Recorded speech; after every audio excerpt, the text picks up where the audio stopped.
Hi guys, and welcome to another video on SEPA channel. Today we will install a new cabin filter on a Toyota Auris 1.6 petrol, but I'm pretty sure it will work on any kind of model. So this is where it is.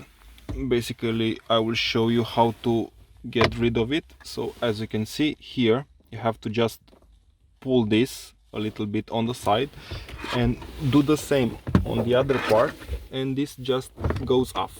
And then on the right part you just need to take it a little bit off, and then it will be there. So on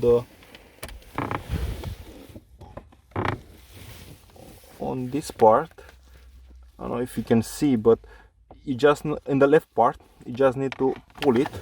You have this thingy here, just need to pull it, and then you will end up with the bit from the front here, and then you just need to grab it, and it will be like this. And as you can see, it is a little bit dirty. I would say a little bit more. Don't do what I just done. You will end up with pieces of dirt on your carpet. And now to install the new one, just take it out of the box, put it in, and you're done. Obviously put this back in, and then just slide the glove box door in, and that's about it. It's easy peasy. Okay guys, thank you for watching. Subscribe if you're not subscribed, and like this video. Bye.